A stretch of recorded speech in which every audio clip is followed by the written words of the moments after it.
nó chỉ cú bang mà trên lào đấy hả? mong tôi sẽ lấy qua chỉ cú tôi sẽ cho tỏ luôn rồi bắt tê chỉ cú bự chứ cho cái tì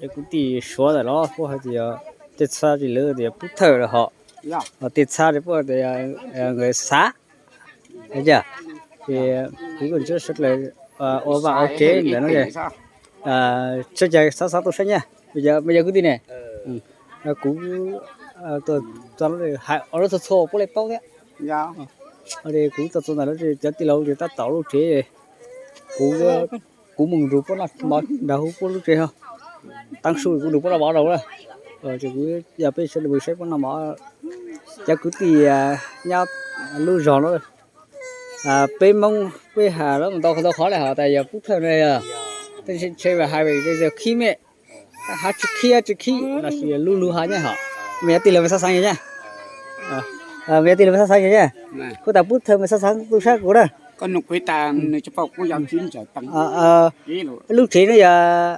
thanh mẹ Văn Thanh mình chỉnh nhau lâu chơi nhau giống hay sao là nha chít đang mùa chít đang đâu từ đấy cũng nào bây giờ cho chị cha tá để hú cũng từ lúc mình làm chị cha hú quế mà bao mà quế bao hay có mà đang chi hay quế mà quế gì cha có hùng bên đang trẻ cũng mấy lâu rồi lâu à cô em cô muốn giang à hay quế bao cũ à sao tôi hay chỉ bao ấy giờ mới tu cũ tuổi nhau hay cũng chừng cho lòng chế luôn cho luôn này nó chơi cũ chỉ là tuần nó chơi cũ tuần trước chơi cứ tì số tuần nó là chơi phố tắt tàu chế hay là về ấu chế làm nhà gì nhỉ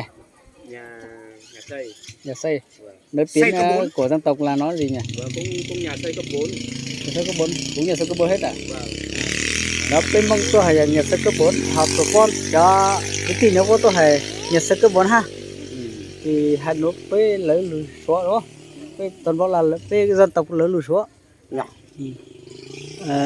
lúc trên thì nó chỉ có lúc trên đó về khu ra số thì giờ cấp 4 tao là giờ bên mong bên Hà Lâu thì bây giờ chỉ bắt chuột rồi chỉ bắt chuột họ ta sử dụng cái tiền đâu vẫn hài là vẫn là chế lấy chất khu sẽ chế chế nhà cấp 4 thôi chỉ dùng xe này cũng chưa ở tiền lâu rồi rồi ở tiền lâu giá bể dùng xe thăng plus rồi cấp 1 mà mình chỉ muốn nhà để ra nào chế sao mà hú cũng từ đâu bên nào này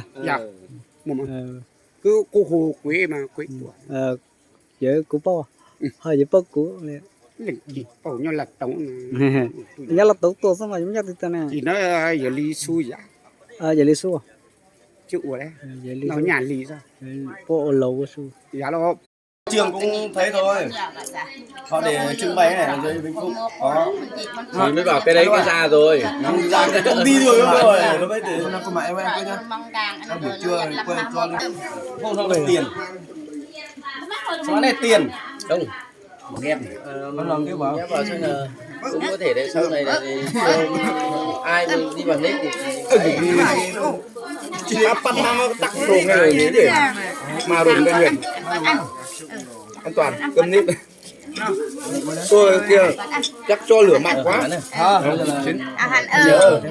đại diện mình là phải hắn còn ăn giờ đại diện ương miếng lịch bán của nam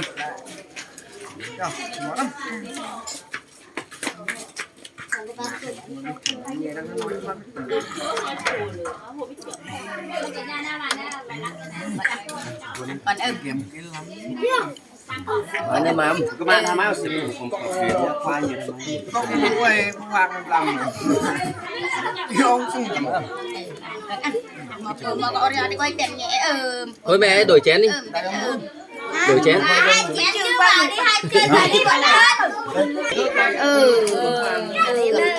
chén phủi một con lồng chị cuốn nhỉ còn chén phủi ra ở trên đấy chỉ ở trên đấy có cùng nhau thôi nhỉ có mời chén rượu đây cảm ơn chị em từ tới trong đến này là nó rất là ngon đấy rồi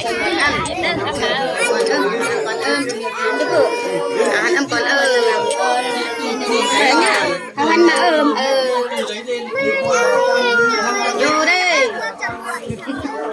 mời các chị nha.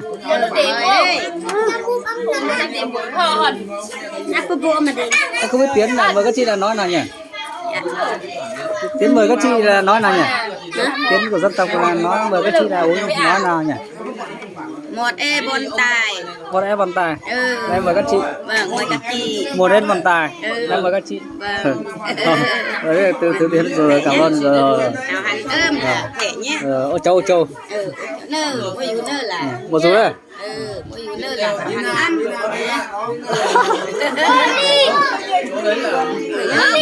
Cảm ơn chị. Cảm ơn chị. Hào hạnh ôm mỗi dụ nơ. Một số đấy.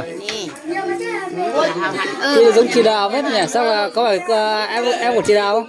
Chị của chị Đào. Gái đấy. Em gái chị Đào. Chị Đào đấy. Chị gái nó. Chị gái Đào đấy. Giống như kiểu chị Đào ăn được. Chị gái như Đào ấy. Rồi.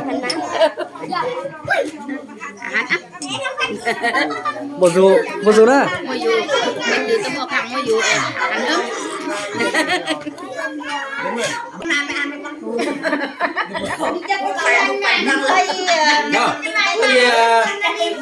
Đây tình cảm với cô chú ông bà mà chén à? Cái này là chân sĩ của chúng em mời nhỉ, đúng không nhỉ? Đây là của chúng mời Đây là chị. mới phải chúng nhá. Hắn ở đâu?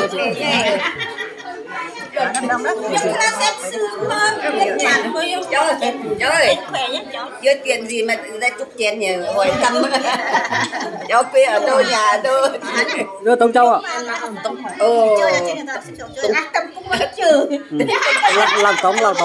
Tưởng là lạ lắm ở trên Việt, trên Mường Cất chạy. Chú kiểu người Thái thôi, chú giống cái mặt giống người Thái mà. Đánh khỏe nhé. Ôi Châu này. Xin nhung mau nó còn của anh. Đúng không? Nào.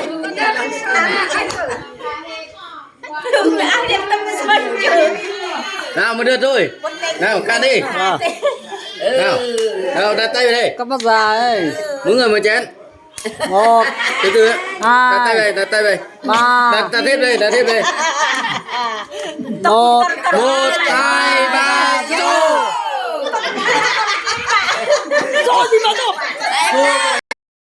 Cảm ơn nha. Hai chân mày khỏe chú nhá. Đây là một khỏe chú nhá. Đi chân lại, chân vào, chân lại. Cháu đi chân lại.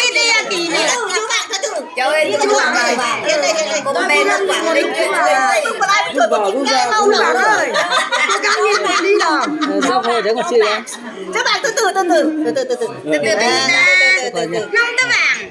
Từ cho cháu nhìn nè hả?